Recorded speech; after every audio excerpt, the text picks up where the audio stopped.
Hey everyone, Joe here again on behalf of the League dev team.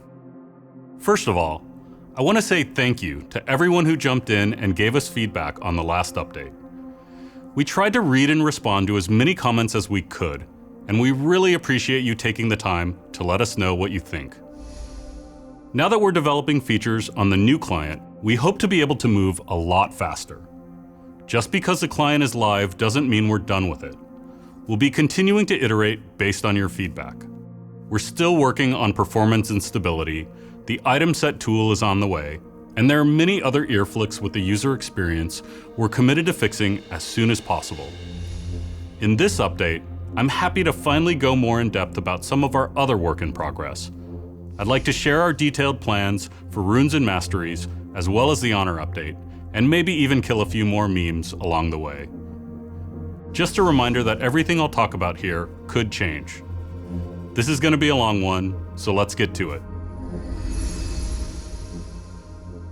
Last time, I talked about some of the common complaints with Runes and Masteries, and there were a lot of questions about what we might do here. So this time, I'd like to share more detail with you about just what we've got planned. Our current plan is to release a major overhaul to Runes and Masteries for this November's preseason. This is a big change with a lot of different pieces that we're referring to collectively as Runes Reforged. First, we're combining Runes and Masteries into a single pregame system. Instead of many, mostly incremental choices about stats, new runes concentrate the power down to a more focused set of choices that have a greater impact on gameplay. Similar to the current Mastery system, your most important choice will be your Keystone rune. But in the new system, a Keystone rune gets to be much more powerful than anything we've had in pre-game before. Keystones should feel like huge choices that you can build an entire playstyle around. Take Berserk for example. After you've been in combat for a few seconds, Berserk grants you a 60% attack speed boost and raises your attack speed cap momentarily. Another example Keystone is Perksy. Perksy is a pet that comes with special abilities. When you send her out, she gives a shield to allies or does additional damage to enemies. Your Keystone is meant to be the focal point of your rune build, but you'll augment this build with minor and major rune choices. These give you flexibility in dealing with the enemy draft or taking advantage of your team's composition. For example, here's a major rune called Overheal. Excess healing past your max health gets converted to a shield. This is great if your champion has a lot of healing. It's also great if someone on your team picks Soraka or Sona. To ensure that runes help you adapt to each new game of League, runes will be fully editable in Champ Select.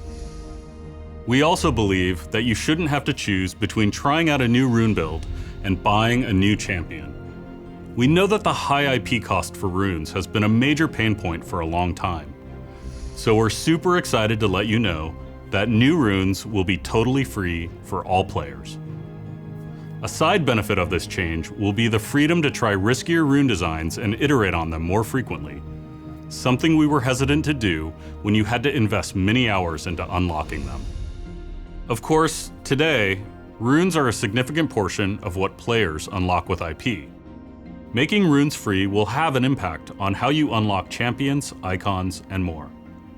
But we also view this as an opportunity to take a step back and revisit League's reward system as a whole. So while we are reworking runes, we're also looking at other improvements, such as making it easier for new players to fill out their champion pools and giving all players more rewards to work towards. Many of you guys have spent a lot of IP on runes already. When we transition over to the new system, we'll have a plan in place to take care of players who've invested in runes and rune pages over the years. More on the transition and improving rewards as we get closer to preseason. Obviously, this is a big change, one of the biggest core gameplay changes we've made in years. Our designers will be sharing more details on Runes Reforged this week.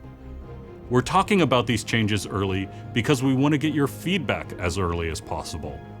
So let us know. What do you think? What are you worried about? What are you excited about? We want to make this as good as it can be before it launches in November, and we need your help to get there. Now let's talk about the Honor update. Today, Honor is a quiet little set of buttons in the end of game screen. It's easy to forget these buttons even exist. Our new approach is to integrate the Honor system much more tightly with the game, so honorable players can get the recognition and the rewards they deserve. When we update Honor, after the Nexus explodes, you'll see a new screen where each player can choose to honor one teammate. There are 3 different categories meant to capture different types of honorable playstyles. If your top laner got camped early but refused to give up, you can honor them for having kept calm instead of tilting off the face of the earth. Or if your mid laner made an aggressive Baron call the second they saw someone in bot lane, you can give them the nod for great shot calling. For a teammate who is great to play with and just made the game more fun for everyone, you can honor them with a GG. After voting, you'll go to the normal end of game screen where you'll be able to see what honors you received. If you received 3 or more honors, you'll be recognized for the entire lobby. You'll also have an honor level. Your honor level will be viewable in your profile right next to your rank. You'll level up just by playing hard and earning honor from your teammates. If you have a few less honorable games, you can actually drop levels, and you'll have to earn back your standing through consistently sportsmanlike play. And your standing matters.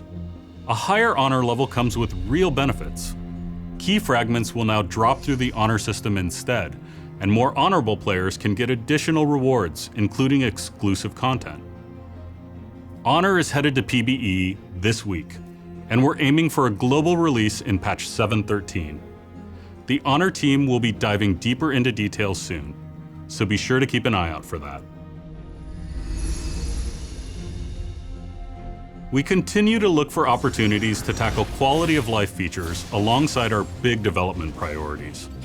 By now, you've seen our update to Pulsefire Ezreal, the addition of ping muting, the highlights viewer, and some minor enhancements to ARAM. Soon, we'll be implementing the 10-ban system, which also reduces a lot of friction getting into game in the new client. Finally, because it came up a bunch in the last video's comments, I also wanted to give a quick update on voice chat. Now that the client has shipped, we are discussing voice chat designs for League. Voice is a polarizing feature. Some of you really love the idea, and some of you really don't. When we do implement voice, we want to make sure we do so in a way that makes sense for as many players as possible. Let us know what issues you think we should focus on next.